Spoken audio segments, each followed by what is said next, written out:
또 내가 보니 보라 어린 양이 시온산에 섰고 그와 함께 14만 4천이 섰는데 그 이마에 어린 양의 이름과 그 아버지의 이름을 쓴 것이 있도다. 내가 하늘에서 나는 소리를 들으니 많은 물소리도 같고 큰 내성도 같은데 내게 들리는 소리는 검은곳하는 자들의 그 검은곳하는 것 같더라.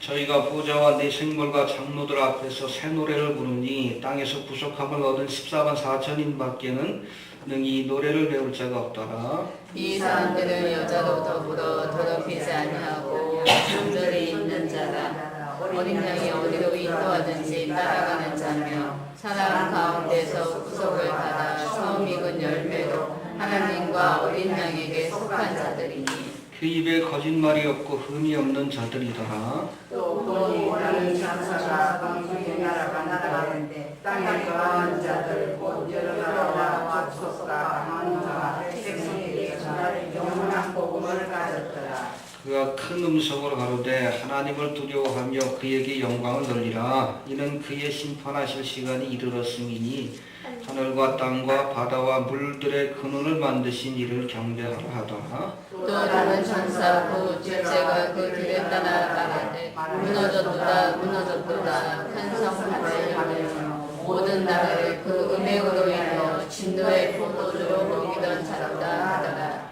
또 다른 천사고 셋째가 그 뒤를 따라 큰 음성으로 가로되 만일 누구든지 짐승과 그의 우상에게 경배하고 이마에나 손에 표를 받으면 그도 하나님의 진노의 포도주를 마시리니 그 진노의 잔에 섞인 것이 없이 부은 포도주라. 거룩한 천사들 앞과 어린 양 앞에서 불과 유황으로 고난을 받으리니 그 고난의 연기가 세세토록 올라가리로다. 짐승과 그의 우상에게 경배하고 그 이름의 표를 받는 자는 누구든지 밤낮 쉼을 얻지 못하리라 하더라. 성도들의 때가 여기 있느니 저희는 하나님의 계명과 예수 믿음을 지키는 자니라. 또 내가 들으니 하늘에서 음성이 나서 가로되 기록하라. 자금 이후로 추 안에서 죽는 자들은 복이 있도다 하시네. 성령이 가라사대 그러하다 저희 수고를 그치고 쉬리니 이는 저희의 행한 일이 따름이라 하시더라. 또 내가 보니 흰 구름이 있고 구름 위에 사람의 아들과 같은 이가 앉았는데 그 머리에는 금별관이 있고 그 손에는 이한 낫을 가졌더라. 또 다른 천사가 성전으로부터 나와 구름 위에 앉은 이를 향하여 큰 음성으로 외쳐 가로되 내 낯을 휘둘러 거두라. 거둘 때가 이르러 땅의 곡식이 다 익었음이로다 하니 구름 위에 앉은 이가 낯을 땅에 휘두르매 곡식이 거두어지니라. 또 다른 천사가 하늘에 있는 성전에서 나오는데 또한 이한 낯을 가졌더라. 또 불을 다스리는 다른 천사가 제자로부터 나와 이한 낫 자를 향하여 큰 음성으로 불러 가로되 내 이한 낫을 휘둘러 땅의 포도송이를 거두라. 그 포도가 익었느니라 하더라. 천사가 낯을 땅에 휘둘러 땅의 포도를 거두어 하나님의 진노의 큰 포도주 틀에 던지매 성 밖에서 틀이 밟히니 풀에서 피가 나서 말 물레까지 닿았고 1600스타디온에 퍼졌더라. 아멘. 우리 7년 대환란 기간 동안에도 복음이 전파되는 역사는 지속됩니다. 그러나 여러분 7년 대환란 기간 동안에는 교회가 이 복음을 전하는 것이 아니라 14만 4천 명으로 상징되는 구속받은 그래서 회개한 이스라엘 족속들이 중심이 되어서 하나님의 말씀이 증거가 될 겁니다. 할렐루야. 예. 또 적그리스도가 짐승의 표를 강요하고 본격적인 핍박을 가하기 전에 우리 지난 시간에도 살펴봤지만 공중에 한 천사가 나타났어. 할렐루야. 그 3년 반의 큰 환란, 야곱의 환란이라고 그렇게 표현되는 본격적인 핍박과 환란이 시작되기 전에 7 대접의 재앙이 시작되기 전에 한 천사가 공중에 나타났어요. 스카이입니다. 모든 족속과 백성과 방언들, 온 세상 사람들이 다 지켜보는 가운데 영원한 복음과 하나님의 심판에 대해서 선포하게 될 것이다라고 성경은 말씀하고 있습니다. 할렐루야. 여러분 주의 천사가 직접 복음을 전하는 거예요. 하늘을 날아다니면서 이 복음이 증거되기 위해서 땅끝까지 전파될 것이다. 이 마태복음 24장에도 그런 말씀이 있는데 해봅시다. 천국 복음이 모든 민족에게 모든 민족에게 증거되기 위해 증거되기 위해 전파될 것이다. 전파될 것이다. 예수님이 하신 말씀이죠. 여러분 복음이 증거됐다는 것은 여러분 구원을 얻는 성도들에게는 그 복음을 받아들이고 믿음의 길을 가는 자들에게는 이 복음이 구원의 증거가 됩니다. 그러나 하나님의 말씀이 선포되었음에도 불구하고 그 말씀을 거역하고 불신앙의 길, 불법의 길을 가는 자들에게 이 복음은 심판의 증거가 되는 거예요. 하나님은 하실 도리를 다 했습니다. 14만 4천 명을 통해서 많은 하나님의 백성들을 통해서 심지어는 주의 천사를 통해서 복음의 소식을 전했는데도 불구하고 그 말씀을 듣지 않는 자들에게는 결국 하나님의 심판이 내려진다는 거예요. 그 복음이 바로 이 심판의 증거가 된다는 뜻이 바로 거기 있는 겁니다. 이해가 되십니까? 예. 오늘 본문에는 이 복음을 받아들이고 믿음을 가는 자들과 이제 하나님의 복음이 선포되었음에도 불구하고 이 복음을 거절하고 배도의 길, 불신앙의 길을 가는 자들에게 주어지는 운명과 또 하나님의 심판이 어떤 것인가를 우리에게 보여주고 있습니다. 이 말씀을 통해서 우리가 과연 어떠한 믿음을 가져야 할지 다시 한번 생각해 볼 수 있는 시간들이 되시길 바랍니다. 먼저 짐승의 표를 받는 자에게 하나님의 심판이 선언되고 있어요. 우리 9절 한번 봅시다. 9절 시작. 또 다른 천사 곧 셋째가 그 뒤를 따라 큰 음성으로 가로되 만일 누구든지 짐승과 그의 우상에게 경배하고 이마에다 손에 표를 받으면 예. 하늘에 나타나 여러 나라와 족속과 방언과 백성에게 영원한 복음을 전했던 첫 번째 천사, 앞부분에 나오죠. 첫 번째 천사입니다. 그리고 두 번째 천사는 바벨론의 멸망을 선포합니다. 그리고 다시금 등장한 세 번째 천사는 누구든지 짐승의 표를 받고 그리고 짐승과 그의 우상에게 경배하게 되면 영원한 하나님의 진노와 심판이 주어지게 될 것이다 라고 선포합니다. 여러분 이때는 여러분 보세요. 7년 대환란의 그 와중에도 구원의 역사는 있지만 구원을 받기 위해서는 짐승의 표를 거절해야 돼요. 짐승의 우상 앞에 절하는 것을 거절해야 합니다. 그렇지 않으면 하나님의 무섭고도 준엄한 심판이 내려진다라고 오늘 성경은 말씀하고 있습니다. 그래서 여러분 7년 대환란 그 와중에도 구원의 역사는 있지만 구원받기 위해서 순교를 각오해야 돼요. 여러분 짐승의 표를 거절한다는 것은 순교를 각오한다는 뜻이에요. 목숨을 걸고 순교를 각오하고 짐승의 표를 거절하고 짐승을 따르기를 짐승의 우상 앞에 절하기를 거절하지 않으면 하나님의 심판을 피할 수 없다라고 오늘 세 번째 천사가 선포하고 있는 겁니다. 여러분 요한계시록 13장에도 짐승의 표가 등장하는데 이 짐승의 표는 짐승을 경배하고 그에게 충성을 다하겠다는 일종의 서약이 담긴 표식이에요. 이해가 되십니까? 여기 보니까 그의 우상에게 경배하고 표를 받는다라고 했어요. 구절이 그렇게 나와 있죠? 해봅시다. 우상에게 경배하고 표를 받는다. 그렇죠? 짐승의 우상에게 경배하고 표를 받는다는 것은 짐승에게 충성을 다하겠다는 서약과 함께 그 서약의 표식으로 이 짐승의 표를 받게 되는 겁니다. 이해가 되십니까? 내가 일평생 당신의 종이 되겠습니다. 당신을 따르는 자가 되겠습니다. 이 노예 표식이라는 것이 있습니다. 그리고 구약에도 보면 여러분 노예 가운데 어떤 빛이 있어가지고 노예가 된 사람이 있어요. 근데 그 사람들은 7년 만에 그렇게 풀어줘야 되는 법이 있습니다. 10년의 법이 있는데 7년이 지났는데도 이 노예가 나는 평생 앞으로 당신을 내가 주인으로 섬기겠습니다. 그렇게 주인한테 이야기를 하면 그에게 노예의 표식을 줍니다. 귀를 뚫는다든지.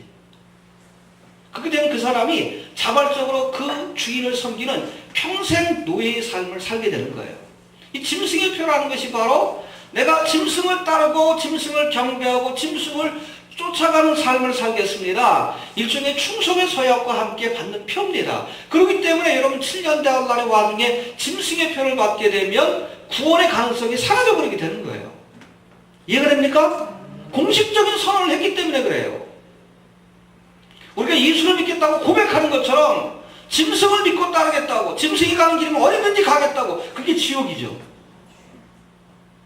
서약을 하고 그것을 받았기 때문에 짐승의 표를 받은 사람들은 구원의 가능성이 사라지게 되는 겁니다. 그걸 이해해야 돼요. 지금 여러분 개발되고 있는 세계정부가 개발하고 있는 이 RFID 칩, 베리칩이라고 하죠. 이게 짐승의 표가 될 것이라는 것은 누구나 다 동의합니다. 그러나 지금 개발된 RFID 칩이 짐승의 표냐? 그건 아니에요. 이것이 짐승의 표가 될 겁니다. 이해가 되십니까? 짐승의 표로 사용될 겁니다. 제가 보기에는. 모든 사람들이 거기에 동의합니다. 종말을 연구한 학자들이. 그러나 지금 있는 RFID 칩이 뭐 강아지나 개한테 그 이식되고 그런 이 RFID 칩이 짐승의 표냐? 그건 아니에요. 여러분 RFID 칩이 짐승의 표가 되기 위해서는 지난 시간에도 살펴봤듯이 짐승의 정부가 등장을 해야 합니다. 짐승이 등장해야, 적그리스도가 등장해야 돼요. 우리 성도들하고는 상관없습니다. 교회 시대를 사는 성도들하고는. 왜? 여러분 짐승이 등장하기 전에, 적그리스도가 등장하기 전에 휴거의 사건이 있다라고 성경이 말씀하고 있기 때문에. 그러나 환난 성도들은 이 짐승이 누구고 이 짐승의 표가 무엇인지 분명히 알게 될 거예요. 그 의미를 알게 될 겁니다. 그 의미를 알면서도 짐승의 표를 받으면 영원히 구원받을 수 있는 가능성이 없다라고 오늘 성경은 말씀하고 있습니다. 알겠습니까? 저들에게 내려지는 심판에 대해서 오늘 본문은 계속 말씀하고 있는데 10절 한번 봅시다. 시작. 그도 하나님의 진노의 포도주를 마시리니 그 진노의 잔에 섞인 것이 없이 부은 포도주가 거룩한 천사들 앞과 어린 양 앞에서 불과 유황으로 고난을 받으리니. 예, 여러분 잘 들으세요. 7년대 환란, 특별히 적그리스도가 짐승의 표를 강요하는 마지막 3년 반의 그 기간 동안에는 여러분 세상이 둘로 나눠집니다. 중간이 없어요. 어린 양이신 예수 그리스도를 따르는 자와 짐승의 표를 받고 짐승에게 충성을 서약한 사람들로 나눠지게 됩니다. 중간이 없어요. 이해가 됩니까?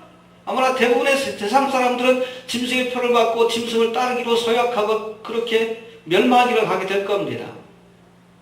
일부 복음을 듣고 정말 순교를 각오하는 성도들은 짐승의 표를 거절하다가 모든 핍박과 환난을 겪으며 대부분 다 예수님이 지상 재림하시기 전에 순교의 길을 가게 될 거예요. 뭐 레프트 비하인드라는 소설, 팀 나인 아주 유명한 우리 종말론 학자인데 그분이 쓴 이 레프트 비하인드라는 소설에도 주인공들이 대부분 다 죽어요. 다 죽습니다. 한두 명 살아남습니다. 그들이 육신을 가지고 천년하는 게 참여하게 되는 그 모습을 보여줍니다. 맨 마지막에 책에 보면.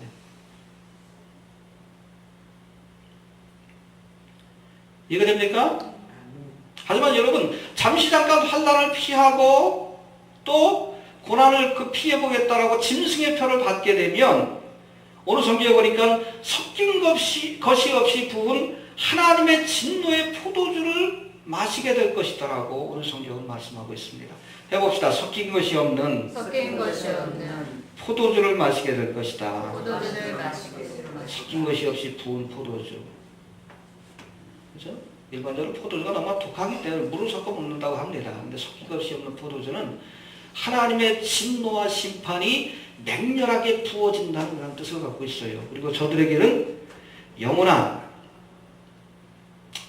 지옥불의 심판이 있다라고 오늘 성경은 말씀하고 있습니다. 예수 안 믿으면 지옥 갑니다.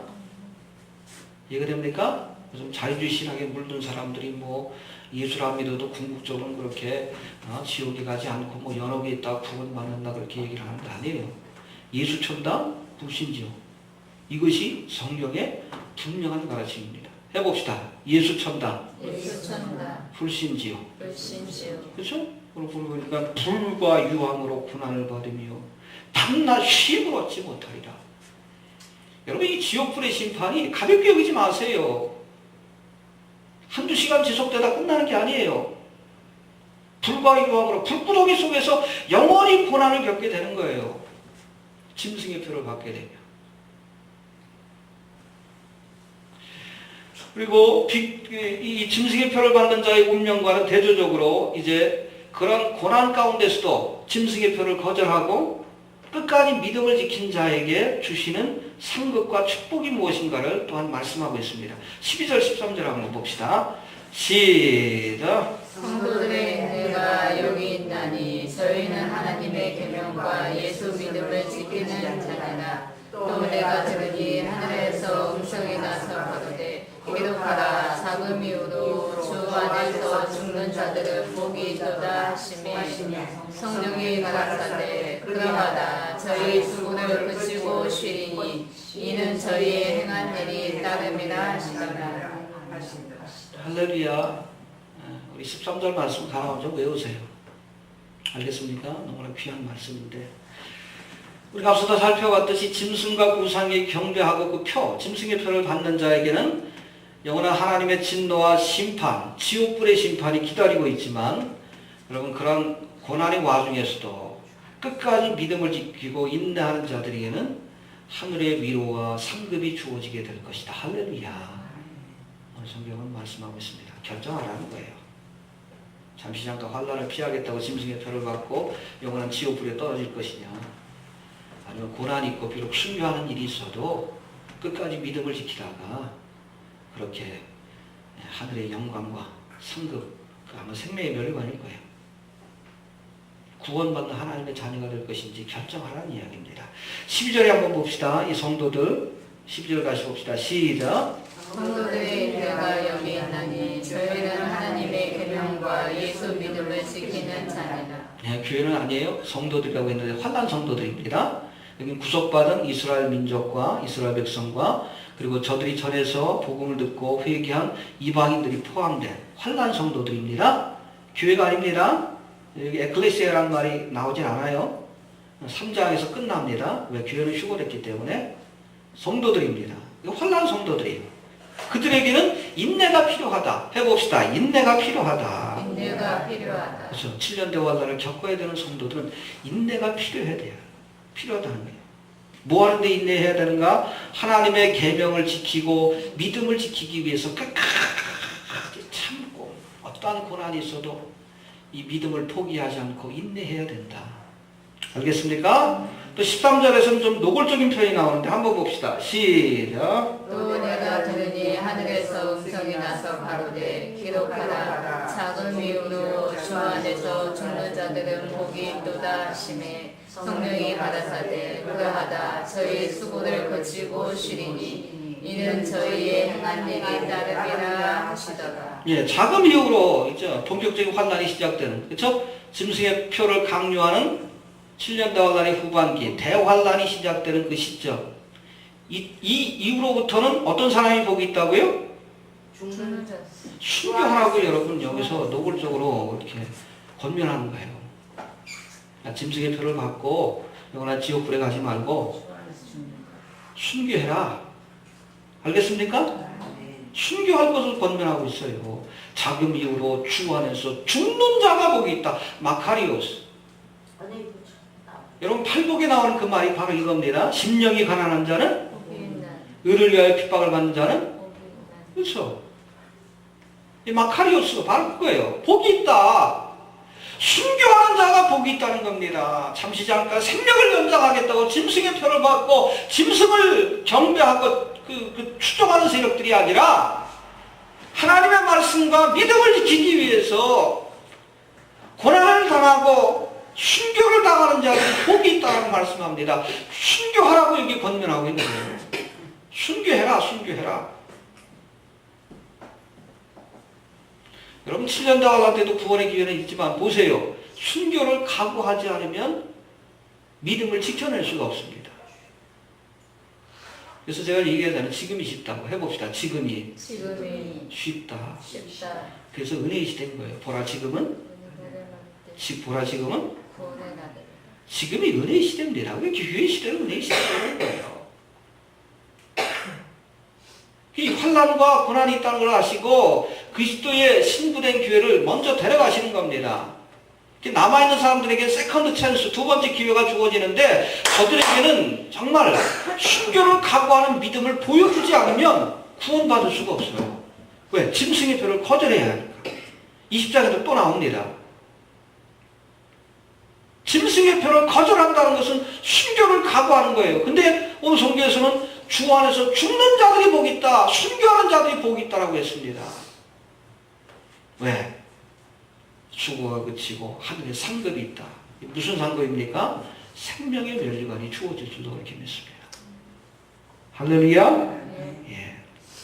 여러분 예수님도 말씀합니다. 몸은 죽여도 영혼을 능히 죽이지 못하는 자들을 투교하지 말고 오직 몸과 영혼을 능히 지옥에 멸하시는 하나님을 두려워하라고 우리에게 말씀하고 있어요. 알겠습니까?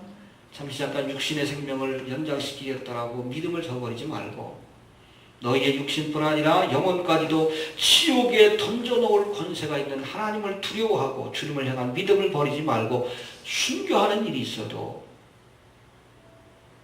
끝까지 믿음을 지켜야 한다. 그런 사람에게 복이 있다. 그래서 우리 4장 13절은 순교를 권면하는 말씀이에요. 달리 해석이 안 됩니다. 작은 이유로 주 안에서 죽는 자들. 순교하는 자들이 복이 있다. 그리고 이제 이런 권면의 말씀이 끝난 뒤에 우리 14절부터 20절까지는 두 가지 추수에 대해서 이제 하나님이 이 추수라는 것은 하나님의 심판을 의미하는데 두 가지 종류의 추수에 대해서 말씀하는데 곡식을 추수하는 모습과 포도주를 추수하는 모습을 우리에게 보여주고 있습니다. 알겠습니까? 예. 먼저 곡식을 추수하는 모습을 한번 살펴봅시다. 14절부터 봅니다. 시작. 또 내가 보니 흰 구름이 있고 구름 위에 사람의 아들과 같은 이가 앉았는데 그 머리에는 금면류관이 있고 그 손에는 이한 낫을 가졌더라. 예, 이 곡식을 추수하는 그 추수 누가 하시는 겁니까? 금면류관을 가지고 이한 날카로운 낫을 가진 여러분 가끔 뭐 영화에 보면 뭐 이렇게 서양 낫들은 굉장히 길잖아요. 그래서 그거 보신 적이 있을 줄로 압니다. 막 해골바가지를 쓰고 뭐 죽음의 사신이 낫을 들고 있는 그 모습 보신 적이 있을 텐데 그게 바로 그런 낫이에요. 낫. 우리는 여기 조그맣지만 그 서양의 낫은 굉장히 깁니다. 그래서 한번 쫙 하면 쫙 배지고 그런 모습들 아마 보신 적이 있을 겁니다. 이한 낫이라는 것이 날카로운 낫을 듣고 계시는. 근데 곡식을 추수할 때 이 낫을 누가 들고 계셔요? 사람의 아들, 인자. 누굽니까? 예수님이십니다. 알겠습니까? 근데 여기 묘사된 예수님의 모습이 금면류관을 쓰고 스테파노스라고 해서 승리의 면류관입니다. 예. 그리고 이한 낫을 드시고 심판을 행하시는 주님의 모습. 할렐루야. 여러분 초림의 주님은 낮은 모습으로 비천한 모습으로 오셨지만 재림의 주님은 스테파노스 승리의 면류관을 쓰시고 할렐루야. 세상을 심판하기 위해 오신다는 사실을 여러분 꼭 기억할 수 있게 되길 바랍니다. 이제 하나님의 명령을 받아 인자 되신 예수님께서 곡식을 추수하는 그러한 사역을 감당하시는데 우리 계속해서 한번 봅시다. 15절 한번 봅니다. 시작. 또 다른 천사가 성전으로부터 나와 구름 위에 앉은 이를 향하여 큰 음성으로 외쳐 가로되 내 낫을 휘둘러 거두라. 거둘 때가 이르러 땅의 곡식이 다 익었음이로다 하니. 네, 인자가 낫을 들고 있는데 금면류관을 쓰고 한 천사 하나님 보내셨겠죠. 추수할 것을 명령하십니다. 할렐루야. 그래서 추수를 행합니다. 그래서 16절에 보니까 시작. 구름 위에 앉으신 이가 낯선 땅에 휘두르매 곡식이 거두어지니라. 할렐루야. 예. 이제 하나님의 명령을 받아 인자 되신 예수님이 곡식을 추수하시는데 여러분 곡식을 추수한다는 것은 우리 누가복음 3장에도 나와 있지만 알곡은 뭐와 곡간에 들이고 쭉정이는 뭐와 꺼지지 않는 불에 태우신다라는 말씀에서 알 수 있듯이 여러분 곡식을 거둔다라고 하시는 것은 예수님께서 환난의 와중에도 믿음을 지킨 자들을 그렇게 거두어 천국 곡간에 모아들이신다는 말씀으로 이해하시면 됩니다. 할렐루야. 그래서 인자 되신 예수님이 행하시는 이 추수는 여러분 익은 열매 7년대왕간의 고난 와중에서도 믿음을 지키고 끝까지 믿음의 열매를 맺은 그렇죠? 그런 성도들을 이제 천국 곡간으로 인도하시기 위해서 추수를 행하시는 것이다라고 보시면 됩니다. 할렐루야.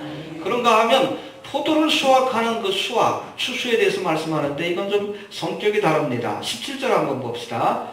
시작. 또 다른 천사가 하늘에 있는 성전에서 나오는데 또한 이한 낫을 가졌더라. 18절. 또 불을 다스리는 다른 천사가 제자가로부터 나와 이한 낫 가진 자를 향하여 큰 소리로 불러 가로되 내 이한 낯을 휘둘러 땅의 포도송이를 거두라. 그 포도가 익었느니라 하더라. 예, 그리고 이 포도 추수의 성격에 대해서 19절이 말씀합니다. 시작. 천사가 낯을 땅에 휘둘러 땅의 포도를 거두어 하나님의 진노의 큰 포도주 틀에 던지매. 예, 여러분 곡식은 추수해서 천국 곳간에 쌓기 위해서 추수하는 겁니다. 이건 누가 행합니까? 예수님이 직접 하셔요. 근데 이 포도를 거두는 추수는 하나님의 천사를 통해서 행하시는데 이 포도는 걷어가지고 어디다 놓습니까? 포도주 틀. 그래서 여러분 포도 수확하는 거 보셨죠? 포도주를 만드는 과정을 보셨죠? 이 포도주 틀에다가 넣어가지고 짓밟습니다. 그러면 붉은 포도물이 이렇게 흘러내리는 거. 하나님의 진노와 심판을 상징하고 있어요. 이해가 됩니까? 예. 여러분 알곡을 거두는 추수를 예수님이 직접 행하셨다면 이 포도를 거두는 추수는 성전에서 나온 천사가 행하고 있다라고는 성경은 말합니다.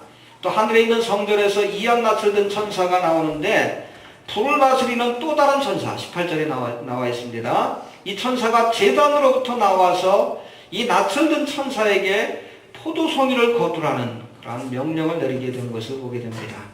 그래서 천사가 낯을 휘둘러 땅에 포도를 거두어 하나님의 진노의 큰 포도주 틀에 던짐에 성 밖에서 예루살렘 성입니다. 그 틀이 밟히게 되니 틀에서 피가 나서 말굴레까지 닿았고 1600 스타디온에 퍼졌다라고 말씀하고 있습니다. 구체적으로 한번 살펴봅시다. 먼저 18절에 등장하는 불을 다스리는 천사에 대해서 한번 살펴봅시다. 18절 한번 다시 봅니다. 시작. 또 불을 다스리는 다른 천사가 제단으로부터 나와 이한 낯 가진 자를 향하여 큰 음성으로 불러 가로되 내 이한 낯을 휘둘러 땅의 포도송이를 거두라. 그 포도가 익었느니라 하더라. 할렐루야. 예. 여기 보니까 한 천사가 낫을 들고 있는데 또 다른 천사가 제단에서, 근데 여기 제단에서 나오는 이 천사가 불을 다스리는 천사다라고 오늘 성경을 소개하고 있습니다. 이 불은 하나님의 진노와 심판이에요. 하나님의 진노와 심판을 대행하는 천사가 이 낯을 든 천사에게 포도송이를 거두라 명령을 내립니다. 알겠습니까? 이 제단에서 하나님의 심판에 관한 명령이 내려졌어요. 해봅시다. 제단에서 심판에 관한 명령이 내려졌다. 예, 여러분 이것은 하나님의 진노와 심판이 제단으로부터 쏟아진다는 상징적인 의미를 우리에게 보여주고 있어요. 그래서 우리 요한계시록 6장에 보니까 제단 앞에서 순교한 성도들, 7년 대환란의 와중에 순교한 성도들이 하나님 앞에 기도합니다. 뭐라고 기도해요? 신원하여 주옵소서. 그래서 요한계시록 6장 9절과 10절에 보니까 우리의 원통함을 풀어주옵소서. 그렇죠? 억울하게 죽었으니까. 바로 그 제단으로부터 하나님의 진노와 심판이 쏟아지게 되는 거예요. 이해가 됩니까? 또 요한계시록 8장에도 여기 보니까 한 천사가 나타나서 성도의 기도를 담은 금양로를 하늘로 가져갑니다. 그렇죠? 제단 앞에서 그렇게 기도하는 성도들의 그 기도를 금양로에 담아가지고 하늘로 올라가요. 하늘 제단으로 가져 올라갑니다. 그리고 가져갔던 그 기도를 담았던 이 금양로에다가 제단에 있는 불을 담아가지고 땅에 쏟는다는 표현이 나옵니다. 바로 이거예요. 7년 대환란 동안 억울하게 믿음을 지키고 예수 그리스도를 따르다가 순교한 성도들이 드린 그 기도, 신원해달라는 그 기도를 응답하시고 그 기도를 들으시고 하나님께서 제단에서 하나님의 진노와 심판에 불을 쏟는 것, 그것이 바로 포도주 틀의 심판, 포도 수확의 심판, 구체적으로는 여러분 7대접의 심판이라는 사실을 여러분 꼭 기억할 수 있게 되길 바랍니다. 그래서 앞으로 우리 16장 우리 다음 주에 살펴볼 거예요. 거기서부터 펼쳐지는 7대접의 심판, 이 재앙은 그 근거가 무엇인가? 성도들이 드린 기도, 거기에 대한 하나님의 응답이라고 그렇게 생각하시면 될 것 같습니다. 이해가 됩니까? 네. 그리고 특별히 우리 20절에 묘사된 이 포도주 틀의 심판에 대해서 주목할 필요가 있는데 20절 한번 봅시다. 19절부터 다시 봅시다. 시작. 천사가 낯을 땅에 휘둘러 땅의 포도를 거두어 하나님의 진노의 큰 포도주 틀에 던지매 성 밖에서 그 틀이 밟히니 틀에서 피가 나서 말벌레까지 났고 1600 스타디온에 퍼졌더라. 할렐루야. 여러분 진노의 포도주 틀이 밟히는 심판, 그렇죠? 포도송이를 놓고 발로 밟습니다. 그러면 뻘건 피와 같은 포도물이 흘러내리는 그 환상을 보여주셨는데, 여러분 이것은 특별히 7년 대환란이 끝나고 맨 마지막에 7번째 심판이 뭡니까? 6번째 대접인데 뭐 7번째 대접하고도 연결이 됩니다. 이 심판이 뭐예요? 아마겟돈 전쟁이에요. 아마겟돈 전쟁에서 이제 하나님이 내리실 심판을 묘사한 것이다 라고 그렇게 알려지고 있어요. 이해가 됩니까? 그래서 20절에 보니까 성 밖에서, 해봅시다. 성 밖에서. 성 밖에서. 무슨 성이에요? 예루살렘 성입니다. 예루살렘 성 밖에서 틀이 밟히니 저들을 하나님이 짓밟으신다는 거예요. 그래서 아마겟 전쟁은 전쟁이 아니에요. 어떻게 보면 대량 학살입니다. 온 세계의 군대들, 그래서 동방의 왕들이 온다 그랬는데 아마 수십억의 군사들이 모일 거예요. 누구를 치기 위해서? 예루살렘과 또 재림하신 주님을 대적하기 위해서 저들이 모입니다. 마지막 7년 대환란의 끝에 모일 때 하나님께서 저들에게 심판을 행하시는데, 이건 여러분 전쟁이 아니에요. 하나님이 예수님께서 말씀으로 저들을 심판하시되 그 심판이 얼마나 철저하고 준엄한지, 저들을 밟은 피가 말굴레까지 올라갔다. 여러분 말굴레가 뭔지 아시죠? 이 말 탈 때 보면은 재갈을 물리는데 이걸 굴레라고 합니다. 거기까지 피가 찬 거예요. 성 밖에, 예루살렘 성 밖에 무기또 운동에 모인 자들이 진노를 받는데 그 피가 말굴레까지 찼고 그것이 1600 스타디온까지 퍼졌더라. 1600 스타디온이 얼마인 줄 아십니까? 320km예요. 피가 강을 흘러서 강이 되어가지고 320km까지 그렇게 퍼져갔다는 이야기입니다. 철저한 하나님의 진노와 심판이 내려진다는 거예요. 마지막 아마겟돈 전쟁, 이 전쟁을 통해서. 이것이 여러분 짐승의 표를 받고 예수 그리스도의 통치를 거부하고 하나님을 대적하는 자들의 마지막 운명이라고 오늘 성경은 말씀하고 있습니다. 알겠습니까? 아마 나중에 아마겟돈 전쟁에서 다시 한번 살펴볼 거예요. 구약에도 이 똑같은 말씀이 예언된 것이 나옵니다. 그래서 그 피가 굴레까지 차고 말굴레까지 차고 얼마나 잔혹하게 하나님의 심판이 행해지는지, 그야말로 포도를 포도주 틀 속에 놓고 이 무기또 언덕, 무기또 골짜기라고 얘기합니다. 거기가 피로 꽉 차게 되는 거예요. 거의 사람의 키 높이까지 피가 차는 겁니다. 그리고 그 피의 강이 320km까지 퍼지게 되는, 그야말로 하나님의 진노가 완전히 퍼부어지는 마지막 포도주 틀의 심판, 이 포도의 수확의 심판이 있게 될 것이다라고 오늘 성경은 말씀하고 있습니다. 알겠습니까? 14장까지가 여러분 15장부터 펼쳐질 7 대접의 재앙을 소개하는 말씀입니다.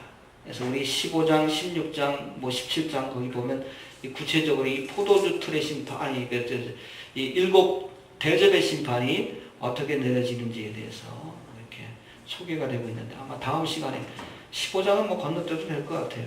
16장부터 구체적인 내용들을 한번 살펴보는 시간을 가질 겁니다. 결론적으로 말씀을 드립니다. 이제 영원한 복음은 선포되었습니다. 14만 4천 명을 통해서 하나님이 복음을 전하셨어요. 그것도 모자라서 심지어 공중에 천사가 나타나서 모든 족속과 백성과 방언이 알아들을 수 있는 말로 분명하게 영원한 복음, 하나님의 말씀을 선포하시고 또 그 뒤에 하나님의 심판에 대해서도 선포합니다. 예수를 믿으면 구원을 얻을 것이지만 그렇지 않은 자에게는 준엄하고도 무서운 하나님의 심판이 있다는 사실을 분명히 말씀해 주셨습니다. 알겠습니까? 네. 이제 이 복음을 믿고 하나님과 어린 양을 따를 것인지, 아니면 복음을 거절하고 짐승의 표를 받고 짐승을 따를 것인지 결정해야 된다는 거예요. 이거 우리가 아니에요? 환란의 시대에 사는 그런 사람들, 짐승을 따를 것인지 어린 양을 따를 것인지, 하나님의 말씀을 순종할 것인지 짐승의 명령에 순종할 것인지 결정해야 한다는 겁니다. 어떠한 고난의 와중에도 하나님의 계명과 예수 믿음을 지키는 자에게는 생명의 멸류관이 주어질 것이다 라고 오늘 성경은 말씀합니다. 할렐루야. 그러나 복음을 거절하고 잠시 잠깐 환난을 피하겠다고 짐승을 따르고 짐승의 표를 받는 자들에게는 오늘 포도주 틀의 심판과 같이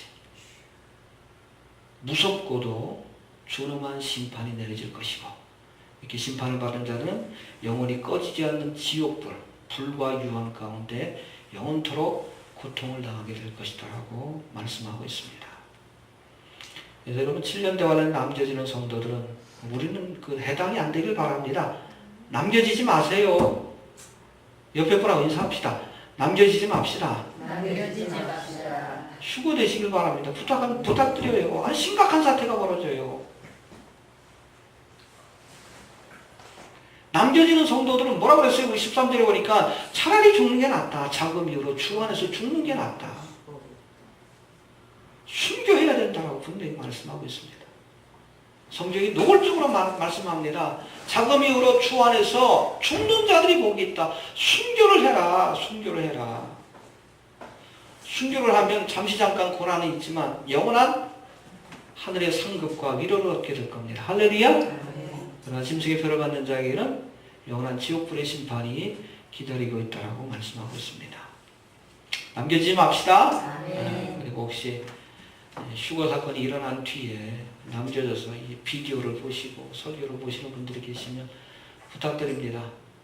어떠한 어려움이 있어도 끝까지 짐승의 표를 거절하시고 믿음을 지키다가 순교하는 데 한이 있어도 믿음의 길을 가야 영원한 지옥불의 심판을 피하고 우리가 하나님이 주시는 위로와 상급을 얻을 수 있다는 사실을 꼭 기억할 수 있게 되길 바랍니다. 13절 한번 다시 한번 봉독하고 마치도록 하죠. 13절.